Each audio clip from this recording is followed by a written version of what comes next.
Once Upon a Time in Hollywood, nearly 3 hours long.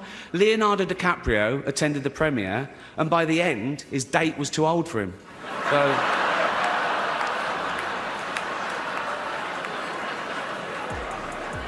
Even Prince Andrew's like, come on, Leo, mate, you know. You're nearly 50, son. Every year, Hollywood throws itself a party. The biggest stars in the world put on their designer clothes, walk the red carpet, and spend an entire evening telling each other how incredible they are.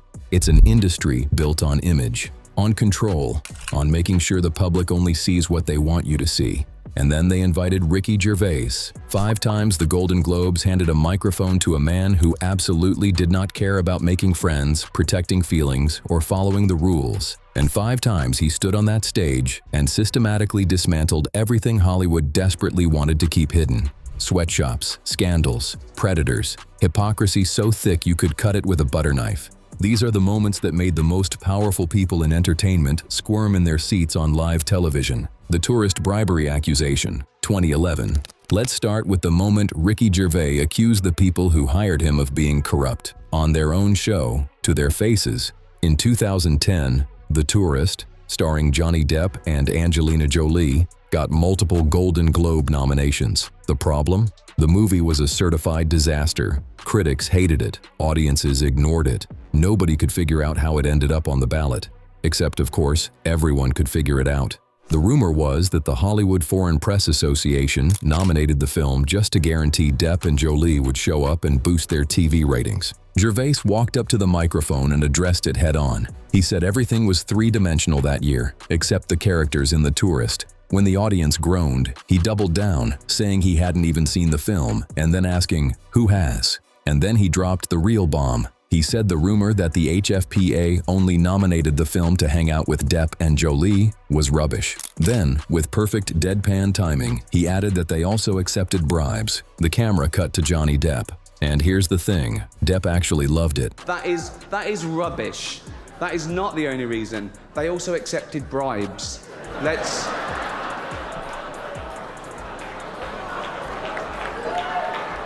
He was sitting there grinning because even he knew the nomination was absurd. Meanwhile, the executives who paid for the ceremony were watching this man publicly delegitimize their entire awards show, the Scientology Unspoken Truth, 2011. Roasting a bad movie takes guts, but roasting the Church of Scientology on live television? That takes something else entirely. During that same 2011 ceremony, Gervais was talking about the film I Love You, Philip Morris, starring Jim Carrey and Ewan McGregor. He described the leads as 2 heterosexual actors pretending to be gay. He let that sit for a moment, and then he added, "So the complete opposite of some famous Scientologists then." Also not nominated, I Love You, Philip Morris, Jim Carrey and Ewan McGregor, 2 heterosexual actors pretending to be gay. The room didn't just groan. Journalists described the reaction like the entire audience had the wind knocked out of them. Gervais immediately followed up by saying his lawyers helped him with the wording, because this wasn't just a punchline. This was weaponizing one of Hollywood's most infamous open secrets, closeted actors inside an organization known for aggressively suing anyone who even hints at the truth. He said it anyway, on live television, to millions of people. The Robert Downey Jr. addiction jab, 2011. Most hosts introduce a presenter by listing their biggest movies and saying something flattering. That's the unwritten rule of award shows. When it was time to bring out Robert Downey Jr., riding the absolute peak of his Iron Man fame. I love this next presenter. He's so cool. He's the star of Iron Man, 2 Girls and a Guy, Wonder Boys. Sorry, these porn films. What? Kiss Kiss Bang Bang. Gervais listed some of his critically acclaimed early films, and then he pivoted. He told the audience that many of them probably knew Downey best from such facilities as the Betty Ford Clinic and Los Angeles County Jail. The room went cold, and unlike other celebrities who force a smile, Downey was visibly furious. When he got to the podium, he addressed the entire room and said that aside from the fact that the show had been hugely mean-spirited with mildly sinister undertones, the vibe was pretty good so far. That wasn't a punchline. That was a man genuinely angry on live television. Gervais had violated Hollywood's most sacred unwritten rule. You don't drag someone's darkest moments back into the spotlight after the redemption arc has been completed.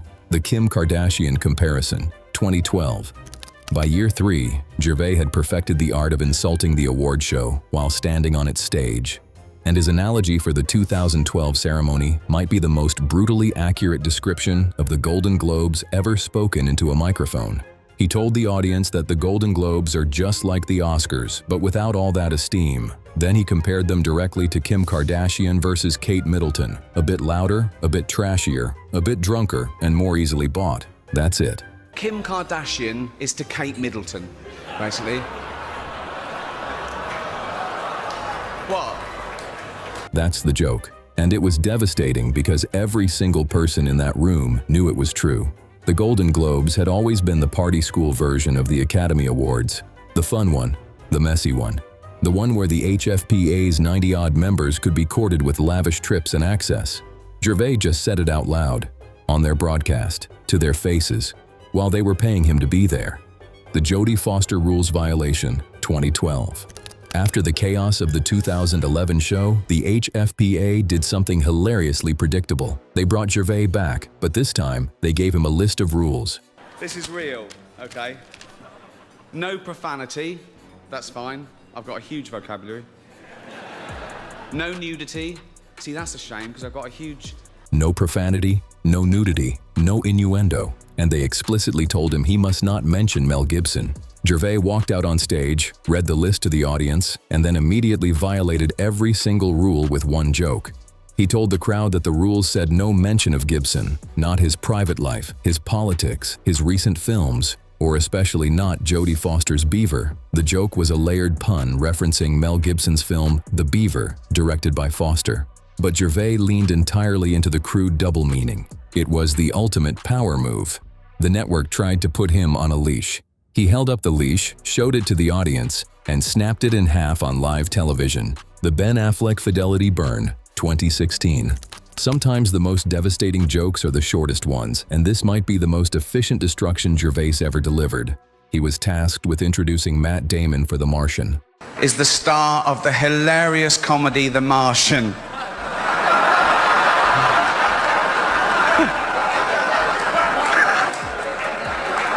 A normal host would have listed his movies, said something nice, moved on.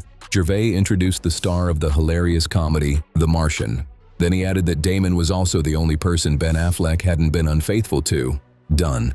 That's the whole introduction. The camera caught Damon walking out physically reeling, biting his lip. Affleck was going through a massively public separation from Jennifer Garner at the time. Gervais didn't even roast Affleck to his face. He used Affleck's best friend as a delivery mechanism, which somehow made it even more brutal. The sheer casualness of it, tossing out a man's marriage collapse as a throwaway line, created this vacuum of silence before the nervous laughter caught up. The Mel Gibson Sugar Tits Standoff, 2016. If the Affleck joke was a sniper shot, this one was a bar fight, and the HFPA set it up perfectly by booking both Gervais and Mel Gibson for the same ceremony. Gervais approached the podium holding a glass of beer and opened by saying he wanted to say something nice about Mel. So he told the audience he'd rather have a drink with Gibson in his hotel room tonight than with Bill Cosby. Gibson walked out and immediately fired back, saying he loves seeing Gervais every 3 years because it reminds him to get a colonoscopy. I love seeing Ricky once every 3 years because it reminds me to get a colonoscopy. Good comeback. Problem is, Gervais wasn't done. He stepped back to the microphone, leaned into Gibson's personal space, and asked a question that the NBC censors frantically bleeped out, a direct reference to the derogatory remark Gibson allegedly made to a female police officer during his infamous 2006 DUI arrest. This wasn't scripted banter. This was two men with genuine hostility, nose to nose, on live television, turning a prestigious awards ceremony into something that felt genuinely dangerous. The Leonardo DiCaprio age gap mockery, 2020. Now we're in 2020, the final year. Gervais opened his last ever Golden Globes monologue by telling the audience he didn't care anymore.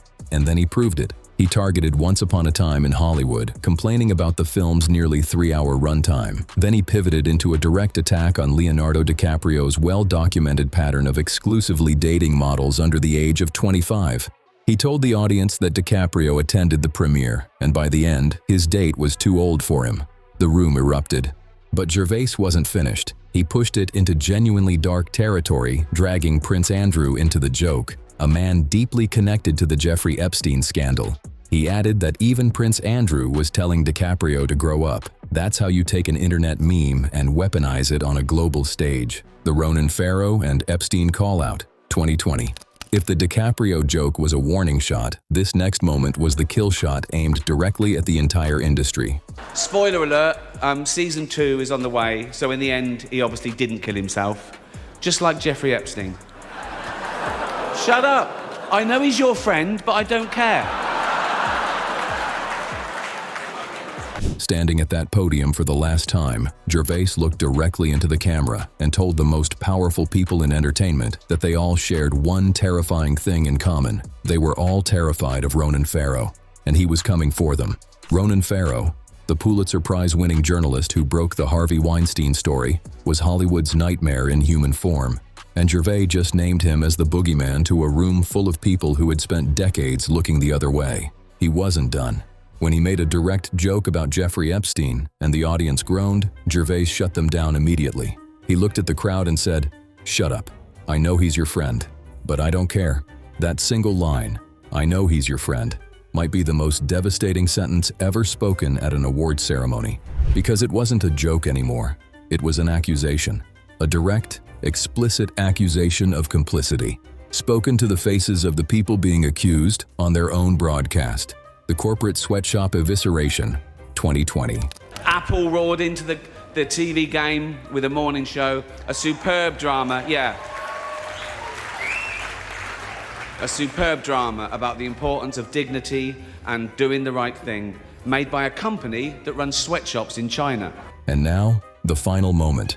The one that defined the entire era. The joke that killed the sycophantic Hollywood award show forever. With Apple CEO Tim Cook sitting in the front row, Gervais praised Apple's streaming series The Morning Show, calling it a superb drama about the importance of dignity and doing the right thing. He paused, let the compliment hang, and then he added, "Made by a company that runs sweatshops in China." He widened the blast radius to the entire room. He told them they say they're woke, but the companies they work for are unbelievable. Apple, Amazon, Disney. And then came the closing statement, the one that ended the era. He told every prospective winner in that room that they were in no position to lecture the public about anything, that they know nothing about the real world, that most of them spent less time in school than Greta Thunberg, and that if they win, they should come up, accept their little award, thank their agent and their god, and get off the stage. During this exact moment, the cameras cut to Tom Hanks, America's dad, the most beloved actor in Hollywood, and his face, this tight-lipped, bewildered grimace, instantly became one of the most famous memes in internet history. It was the face of an entire industry, realizing that the truth had been spoken on their own stage, and there was absolutely nothing they could do about it. 5 ceremonies, 10 years, 10 moments that made the most protected, most powerful people on the planet look exactly like what they are. Human, flawed, hypocritical, and absolutely terrified of a British comedian with a beer and a microphone. Ricky Gervais didn't just host the Golden Globes. He held up a mirror to an industry that had spent decades making sure all the mirrors were angled just right. And every single year, they invited him back. Because as much as Hollywood hated what he said, they couldn't look away, and neither could you.